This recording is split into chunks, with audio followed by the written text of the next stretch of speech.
Oh, my mic was muted, but I'm basically taking you through a process of what I normally do. Just listening,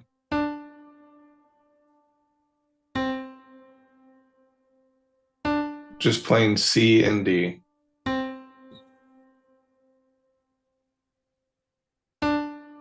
Now, I'm not trying to memorize these notes.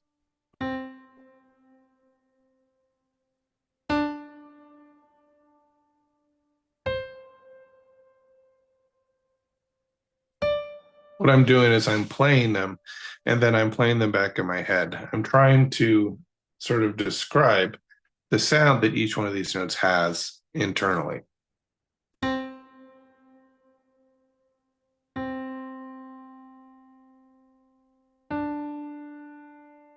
Now, if we go through the piano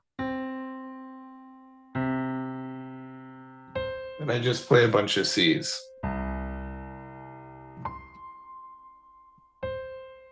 this over here. So if I just play a bunch of C's,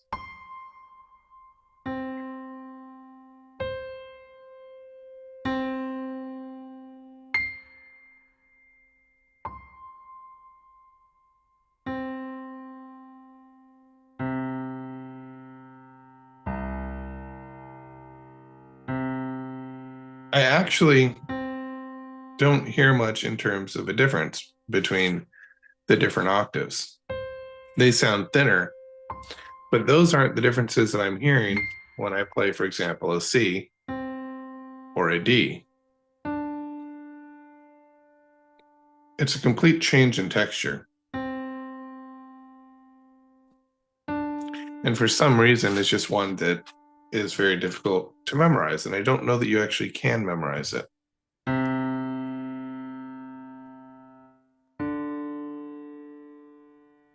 I don't know if you're hearing it the way I am, but there's a difference in quality between the C and the D. So all I'm doing is just playing around with these notes right now. Different octaves, going to the D.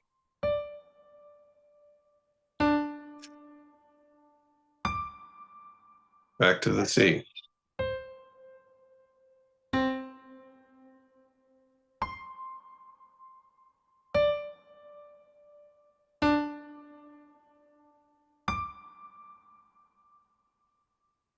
Now, if you go around the circle of fifths, starting kind of on B here,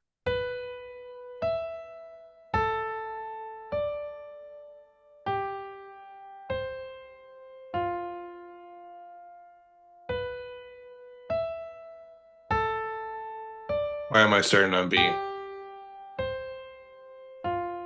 Because I want to emphasize that tritone relationship between the first and the last note. It's shocking. It helps pull out the sound of these notes.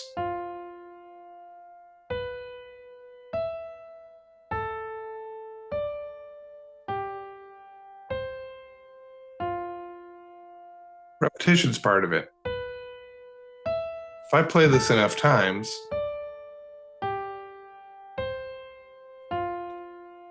you'll begin to hear it.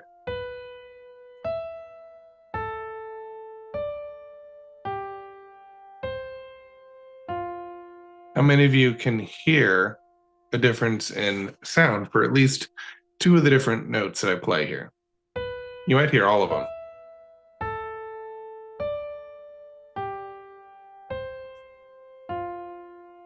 I'm playing B, E, A, D, G, C, F.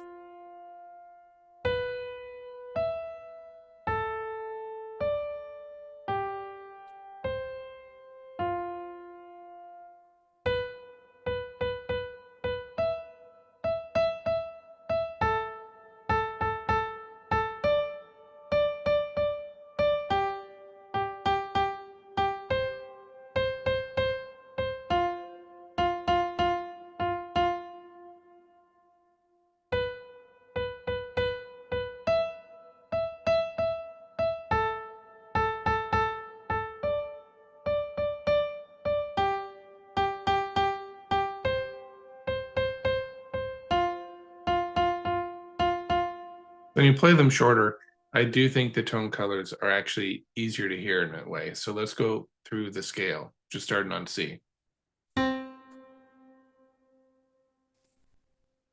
So try and hear it internally exactly as I played it. Here's a C again.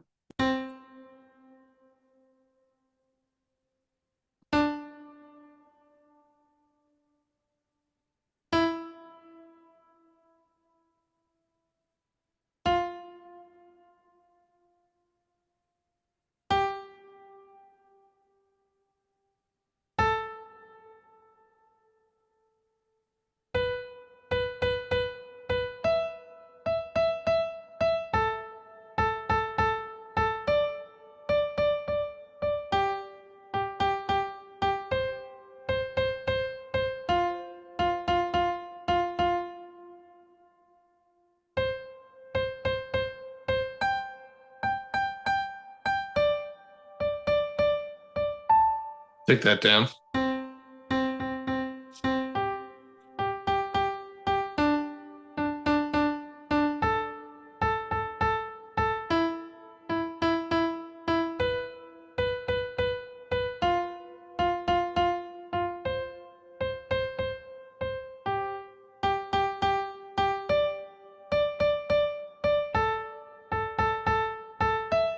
All right, so now we're just going to kind of mess all this up here, and we're going to just listen for that C again. So now what I'm going to do is I'm actually going to try and mentally hum the C, and then we'll play on the piano and see if I get it right. And I did, but that's not surprising because my relative pitch is pretty good, and I can hold a pitch in my memory for a pretty long time. So that's not perfect pitch, that's just relative pitch. But when I listen to it and I recall what I heard in my mind, it's closer to actually this tone awareness thing I talked about when you can actually hear the character and quality of the tone in your head. And then when you play it, it matches. So it's not just did you get the right pitch? Because a lot of times we focus on, hey, did I get the right pitch? I think also you have to do, and I don't know, just experimenting, is you have to match the sound, the texture, whatever it is internally. It has to match what you hear externally. So I'm going to try and replicate all of that in my head. Everything about this tone. And then I'm going to mentally hear the D, the next note up, before I play it. And my mental recollection was slightly different. Why? Because I was thinking D is more sunken in, it's softer. And so I was trying to create a texture that's sunken in and softer. And so I didn't get the texture that D actually is. This is why we can't describe it. The moment we try and describe it, our descriptions, no matter how detailed, will never accurately portray what we're hearing in the note itself. So, I'm a little bit skeptical anytime somebody says, oh, it's so simple, it's so easy. All you have to do is this, all you have to do is that. Because if it were simple and it were easy, everybody would be able to do it. Maybe the process of hearing can be considered simple. Like if I look out the window and I see a green tree, I know it's green. That's a simple process. I don't have to think about it. But how long did it take me to learn what green was? I mean, I was a baby for a long time and I didn't know what green was. I had to learn how to label it. So I think anytime somebody says it's simple, it's effortless, I immediately become a little bit wary because it almost feels to me like my technique works. And if it doesn't, it's because you haven't tried hard enough. So it puts the kind of the technique on the individual rather than accounting for maybe there's more to it and maybe it's not so simple, because anything that takes more than a week I'd say is not simple. More than a week to learn.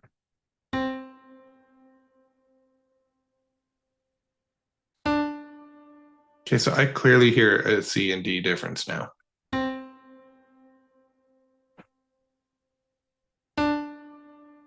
Now this is about all I'm going to do for today.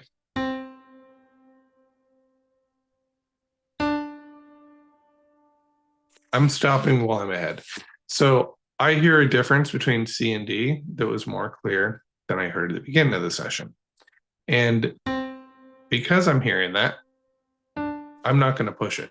Because one thing I have noticed is, especially with kind of this tone awareness training, the more you go inside the pitches and the more you try and get inside them, and this is something David Lucas Birch says, which is true, the more elusive they become. It's true in my experience. So on Wednesday, what we're going to do is I'm going to show you kind of the routine that I use after this. This is kind of how I warm up. This is how I start. And then I do this little routine. And then I do my ear training. And then I'll do some audiation stuff. And I try and do all this within about an hour and a half. And I try and do it every day. And one of the things that I'm going to show you on Wednesday is this technique that you actually need to be doing something else for. So if you want to come to the live, well, it's not a live stream, it's an instant premiere. I'll be there answering questions live. What I suggest is have an activity, something you can draw, you can write. You want to be doing something other than actively listening to the example I give you. This is just a warm up. This is just how we start. We play a few notes for a couple of minutes. We try different things and we do different things to try and bring the colors out of the notes, and then we relax. But I kind of want to document this a little bit. That's what I used to do in the university is I would record all the sessions. And it served two purposes. One, if a student missed class, I could always send them the recording. And two, it gave me sort of information that I could go back to later, that I could review later. So I have hundreds of videos from classes, which they all have to remain private, but FERPA regulations and all that fun stuff. But they were always used ever since the pandemic to kind of help students if they missed a class, things like that. But now I have this. So I'll see you on Wednesday. We're going to continue this, and I hope you're finding this somewhat enjoyable and fun.